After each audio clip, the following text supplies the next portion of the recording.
কোনো মিয়াক আমাৰ গৰিয়াসকলে বিয়া নাপাতে আৰু মাটি কিনা বেচাৰ ক্ষেত্ৰত যাতে সতৰ্ক হয়, কাৰণ তেওঁলোকে মাটি কিনি বা বিয়া পাতি ইয়াত প্ৰশ্ৰয় ল'ব আৰু তেনেকুৱা ধৰণৰ প্ৰশ্ৰয়ৰ ফলতে তেওঁলোকে গোটেই সেই ঠাইখন তেওঁলোকে বিয়পি তেওঁলোকৰ পৰিয়াল কৰিবলৈ বিচাৰে, পৰিয়াল কেন্দ্ৰিক কৰি তেওঁলোকে আমাৰ অসমীয়া অস্তিত্বটো শেষ কৰিব বিচাৰে। গৰিয়া জাতীয় পৰিষদৰ চৰাইদেউ জিলা সভানেত্ৰী হিচাপে আৰু আমাৰ সংগঠনৰ চৰাইদেউ জিলা সকলো বিষয়ববীয়াক লৈ আমি আহ্বান জনাইছোঁ এই মঞ্চৰ পৰা। কালি যিটো ঘটনা আমাৰ খিলঞ্জীয়া সংগঠনৰ লগত ঘটিত হৈছে তাৰ কাৰণে আমি খুব দুখিত আৰু লজ্জিত, কাৰণ যাতে অনাগত দিনত এনেকুৱা ধৰণৰ কাম নহয় আৰু আমাৰ গৰিয়াসকল মৰিয়াসকল দেশীসকলে যাতে অনাগত দিনত এই মিয়াসকলৰ কাৰণে লজ্জিত নহয় আৰু বিপদজনক কোনো কাৰণত তেওঁলোকে বিপদৰ সন্মুখীন নহয়। মই ইয়াৰ পৰাই আহ্বান জনাইছোঁ যাতে দ্বিতীয়তে কোনো মিয়াক আমাৰ গৰিয়াসকলে বিয়া নাপাতে আৰু মাটি কিনা বেচাৰ ক্ষেত্ৰত যাতে সতৰ্ক হয়, কাৰণ তেওঁলোকে মাটি কিনি বা বিয়া পাতি ইয়াত প্ৰশ্ৰয় ল'ব আৰু তেনেকুৱা ধৰণৰ প্ৰশ্ৰয়ৰ ফলতে তেওঁলোকে গোটেই সেই ঠাইখন তেওঁলোকে বিয়পি তেওঁলোকৰ পৰিয়াল কৰিবলৈ বিচাৰে, পৰিয়াল কেন্দ্ৰিক কৰি তেওঁলোকে আমাৰ অসমীয়া অস্তিত্বটো শেষ কৰিব বিচাৰে, বিশেষকৈ আমাৰ গৰিয়া মৰিয়া দেশী জলৰ।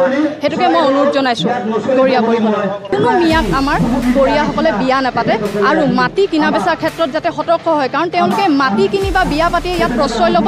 আৰু তেনেকুৱা ধৰণৰ প্ৰশ্ৰয়ৰ ফলতে তেওঁলোকে গোটেই সেই ঠাইখন তেওঁলোকে বিয়পি তেওঁলোকৰ পৰিয়াল কৰিবলৈ বিচাৰে, পৰিয়াল কেন্দ্ৰিক কৰি তেওঁলোকে আমাৰ অসমীয়া অস্তিত্বটো শেষ কৰিব বিচাৰে। গৰিয়া জাতীয় পৰিষদৰ চৰাইদেউ জিলা সভানেত্ৰী হিচাপে আৰু আমাৰ সংগঠনৰ চৰাইদেউ জিলা সকলো বিষয়ববীয়াক লৈ আমি আহ্বান জনাইছোঁ এই মঞ্চৰ পৰা। কালি যিটো ঘটনা আমাৰ খিলঞ্জীয়া সংগঠনৰ লগত ঘটিত হৈছে তাৰ কাৰণে আমি খুব দুখিত আৰু লজ্জিত, কাৰণ যাতে অনাগত দিনত এনেকুৱা ধৰণৰ কাম নহয় আৰু আমাৰ গৰিয়াসকল মৰিয়াসকল দেশীসকলে যাতে অনাগত দিনত এই মিয়াসকলৰ কাৰণে লজ্জিত নহয় আৰু বিপদজনক কোনো কাৰণত তেওঁলোকে বিপদৰ সন্মুখীন নহয়। মই ইয়াৰ পৰাই আহ্বান জনাইছোঁ যাতে দ্বিতীয়তে কোনো মিয়াক আমাৰ গৰিয়াসকলে বিয়া নাপাতে আৰু মাটি কিনা বেচাৰ ক্ষেত্ৰত যাতে সতৰ্ক হয়, কাৰণ তেওঁলোকে মাটি কিনি বা বিয়া পাতি ইয়াত প্ৰশ্ৰয় ল'ব আৰু তেনেকুৱা ধৰণৰ প্ৰশ্ৰয়ৰ ফলতে তেওঁলোকে গোটেই সেই ঠাইখন তেওঁলোকে বিয়পি তেওঁলোকৰ পৰিয়াল কৰিবলৈ বিচাৰে, পৰিয়াল কেন্দ্ৰিক কৰি তেওঁলোকে আমাৰ অসমীয়া অস্তিত্বটো শেষ কৰিব বিচাৰে, বিশেষকৈ আমাৰ গৰিয়া মৰিয়া দেশী জলৰ। সেইটোকে মই অনুৰোধ জনাইছোঁ